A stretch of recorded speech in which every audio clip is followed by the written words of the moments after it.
Hey, what's up guys? My name is Fire, and today we're going to be going over the top 3 killer perk builds in Dead by Daylight. Even if you don't agree with me that these are the top 3, I think we can all say that these builds are definitely some of the best. So without further ado, let's get right into it. First of all, we're going to be going over the basement build. Now, it's not that crazy of a build, but what it does do is it actually makes it a lot easier to get to the basement from farther away pretty much on any map than you would be able to do normally without these perks. The first perk is Iron Grasp, which pretty much reduces the effects of struggling by 75%, and it takes 12% longer to wiggle out. The second perk, Agitation, pairs with this really well by increasing the speed at which you transport bodies by 18%. It also increases your terror radius, but this isn't really important for that build. And next up we have Monstrous Shrine, which pretty much increases the speed at which the survivor dies on hooks, which also penalizes you for when you try to Kobe off the hook. So if you want to test your luck and Kobe off, feel free, but that's not really a good idea with this build. The final perk I decided to go with for this build is actually Mad Grit, and Mad Grit actually causes you to suffer no cooldown between missed attacks and successfully hitting another survivor. If you hit another survivor while carrying someone, their wiggle meter won't go up for 4 seconds, and now this perk is really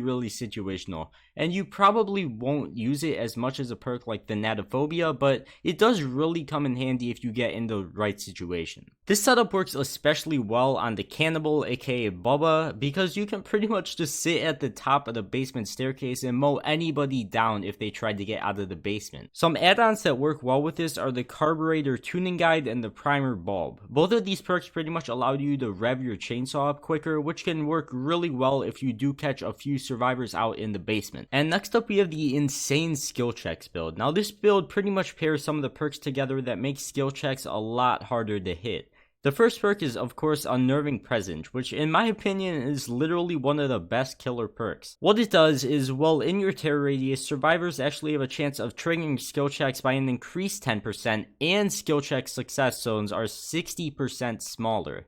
Pairing this with Distressing, which increases your terror radius by 26%, and it doubles your blood points and deviousness, which isn't really that important, the range is literally insane. But that is not all. Another perk that I would use is Sloppy Butcher, which makes it a lot harder and longer to heal. Pair this with Cholorophobia, it's that clown perk, it's the clown man, I don't know how to say it, but that pretty much decreases survivors' healing speeds by 50%. Now you might be wondering why I decided to not go with Monitor and Abuse, which pretty much increases your terror radius by 8 while in a chase and decreases it by 8 while you're not in a chase. I personally feel like there's not enough chases in one game for it to be worth it compared to Sloppy Butcher and that clown perk, I'm not even going to try to pronounce it. The combo is just way better personally, I think that. But this perk setup works extremely well on the game considering how small of a map it is, and while playing as a doctor because of how small the game is of course. And a good add-on to run with this is actually, if you're playing the doctor, is Calm Carter's Notes, which actually causes the survivors in tier 2 madness to hear the killer's terror radius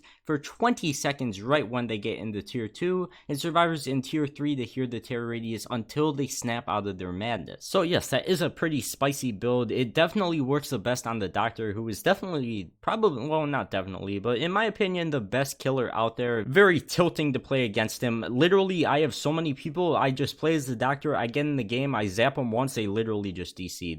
They tilted, man. Nobody likes playing against the doctor. But for our final perk build, I don't really have any idea on what to call this, so let's just call it the AntiGenerator build. This build pretty much discourages survivors from doing generators in any way, either by pissing them off because they miss so many overcharged skill checks, or they just DC because of Pop Goes the Weasel. But anyway, let's talk about the actual perks. So first of all, we have Hex Ruins to, slow the game down just a bit.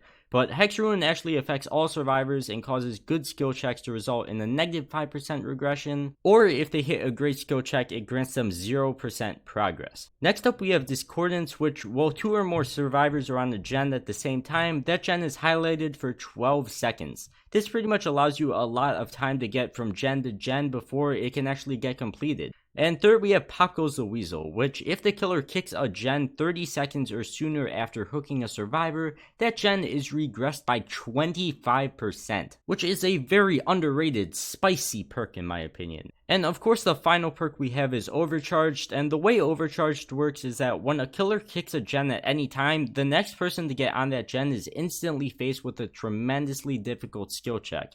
If they miss, the generator has an additional 5% regression. All of these perks paired together shouldn't allow survivors to get any gens done, at least until they get the Hex Ruin gone. And the best killer to set this up with is probably Wraith. The reason I say that is because Wraith has the add-ons All-Seeing Spirit, which, well cloaked, you can tell how much generators are repaired by the intensity of their auras, and Windstorm Blood, which tremendously increases your movement speed while cloaked, so you can literally go 500 miles per hour to different generators and easy peasy stop survivors from completing them. But besides that, that pretty much does wrap up the 3 best killer perks that I wanted to go over in this video, so thank you guys so much for watching. If you did enjoy, don't forget to leave a like and subscribe, and I will see you guys in the next one.